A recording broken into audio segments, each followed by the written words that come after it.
Welcome to Sri creative designers. இன்றைக்கி நம்மளோட சேனலில் நம்ம ஒரு பேசிக் செயின் ஸ்டிச் எப்படி போடுறது அப்படிங்கிறதுக்கான ஒரு டுட்டோரியல் வீடியோ வந்து பார்க்கலாம். இப்போ நான் வந்து அதுக்கு ஒரு 14 நம்பர் நீடில், அப்புறம் கோல்டன் கலர் ஜரி த்ரெட் எடுத்திருக்கேன். சின்னதாக ஒரு லைன் போட்டிருக்கேன். ஒரு பிகினராக இருக்கீங்க அப்படின்னா நீங்கள் வந்து இந்த மாதிரி லைன் போட்டுட்டு அதுக்கப்புறமா ப்ராக்டிஸ் பண்ணுங்கள். ஸோ இப்போ எப்படி போடுறதுன்னு பார்க்கலாம். ஃபர்ஸ்ட் இந்த கோல்டன் கலர் ஜரி த்ரெட்டில் வந்து ஒரு கார்னரில் ஒரு நாட் போட்டுக்கோங்க. இப்போது இந்த நாட் இருக்கிற இந்த இடத்த வந்து நம்மளோட கையில் இப்படி பிடிச்சிக்கணும். பிடிச்சிட்டு இந்த ஸ்ட்ராண்டை வந்து நம்ம இப்படி பிடிச்சிக்கணும். பெண்ட் பண்ணி கையில் வந்து இப்படி ஒரு லூப் மாதிரி ஃபார்ம் பண்ணி இப்படி கையில் வச்சுக்கோங்க. இப்போது இந்த கை வந்து துணிக்கு கீழே இருக்கும். இந்த கையில் உள்ள இந்த நீடில் வந்து நம்ம என்ன பண்ணுவோம் அப்படின்னா, நீடில் இப்படி ஒரு சின்னதாக ஒரு பெண்ட் இருக்கும். அந்த பெண்ட் யூஸ் பண்ணி மேலே இந்த நம்ம பிடிச்சிருக்கோம் இல்லையா, அந்த பெண்ட் இதில் வந்து மேலே இருக்கக்கூடிய இந்த ஸ்ட்ராண்டை வந்து நம்ம இப்படி வந்து லிஃப்ட் பண்ணணும். மேலேருந்து இப்படி குத்துவோம். நீடில் குத்தி அடியில் இருக்கக்கூடிய இந்த நீடிலேருந்து இந்த த்ரெட்லேருந்து நம்ம மேலே உள்ள த்ரெட்டை மட்டும் நம்ம லிஃப்ட் பண்ணணும். லிஃப்ட் பண்ணி துணிக்கு மேலே கொண்டு வரணும். எப்படின்னு பார்க்கலாம். நீடில் இங்கே குத்தி அந்த லூப்பில் வந்து நீடிலோட லூப் இருந்தது இல்லையா, ஷார்ப் எட்ஜ், அதில் வந்து நம்மளோட அந்த மேலாப்பில் இருந்த அந்த த்ரெட்டை வந்து நம்ம மாட்டிக்கணும். மாட்டி இப்போ வந்து கிளாத்லேருந்து வெளில எடுக்கணும். எடுத்துட்டு அகெயின் அந்த நூலோடு சேர்த்து உள்ளே குத்தி கீழே இப்போ நம்ம கையில் ஒரே ஒரு நூல் தான் இருக்கும். அந்த நூலை வந்து அந்த நீடிலில் சுற்றிட்டு மறுபடியும் இப்படி மேலே எடுக்கணும். மறுபடியும் உள்ளே குத்தி சுற்றிட்டு மேலே எடுக்கணும். அகெயின் குத்திட்டு கீழே அந்த இருக்கிற ஒரு நூலை வந்து சுற்றி மேலே எடுக்கணும். இவ்வளோதான். இது வந்து ரொம்ப பேசிக்கான ஒரு செயின் ஸ்டிச். இதை வந்து நீங்கள் கற்றுக்கிட்டீங்க அப்படின்னாவே இதை வச்சு மாடிஃபை பண்ணி நிறையா ஸ்டிச்சஸை வந்து நம்ம வந்து க்ரியேட் பண்ணலாம். மொத்தம் 45 டைப்ஸ் ஆஃப் ஸ்டிச்சஸ் இருக்குது ஆரியை பொறுத்த வரைக்கும். அதில் இது வந்து ரொம்ப பேசிக்கான ஒரு ஸ்டிச். இந்த ஸ்டிச் கற்றுக்கிட்டீங்க அப்படின்னாலே முக்கால்வாசி எல்லாமே நீங்கள் வந்து போட்டுடலாம். ஸோ அகெயின் பாருங்கள், தெளிவாக காமிக்கிறேன். லூப் கொஞ்சம் பெருசாக எடுத்துக்கிறேன். இப்போது இதை வந்து நம்ம என்ன பண்ணணும், கீழே உள்ள நூலில் இழுத்திங்கன்னா இது வந்து சின்னதாகும். அந்த ஒரு நூல் தான் நம்ம இப்போ வந்து மேலே பிடிச்சி வச்சுருக்க ஒரு லூப் மாதிரி.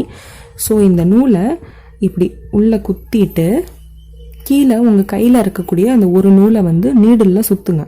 சுற்றுனதுக்கப்புறமா இப்படி மேலே லிஃப்ட் பண்ணி எடுங்க. அவ்வளோதான்.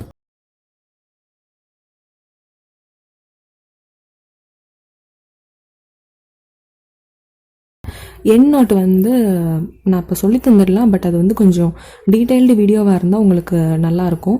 இப்போ என் நாட் போட தெரியல, நான் வந்து பிகினராக இருக்கேன், என்ன பண்ணலாம் அப்படிங்கிறவங்க வந்துட்டு இப்போ இந்த கடைசியாக உள்ள இப்போ நான் இதோட முடிச்சுக்கிறேன் அப்படின்னா இந்த லூப்பை வந்து நல்லா அப்படி பெருசாக இழுத்துக்கோங்க. இழுத்துட்டு இந்த லூப் இருக்கு இல்லையா, இதை வந்து நல்லா சென்டரில் கட் பண்ணிவிடுங்க. இது வந்து ப்ராக்டிஸ்க்காக மட்டும்தான். ஆனால் இப்படி வந்து நாட் போடக்கூடாது. இப்போதைக்கு என் நாட்டை வந்து எனக்கு போட தரல, எப்படி நாட் போடலாம் அப்படின்னு கேட்குறவங்களுக்காக இந்த மெத்தட் சொல்கிறேன். அந்த லூப்பை இப்படி நடுவில் வந்து கட் பண்ணிவிட்டு கீழே உள்ள நூலை வந்து இழுத்துருங்க. அந்த நூல் போயிடும். இப்போ மேலே இந்த நூல் இருக்கும். இந்த நூலை நம்ம வந்து என்ன பண்ணணும் அப்படின்னா, நம்மளோட இந்த நீடில் வந்து கீழே இருந்து இதை வந்து இப்போ கீழே கொண்டு வரணும். அதனால் இப்போ நான் கீழேருந்து நீடல் குத்தியிருக்கேன்.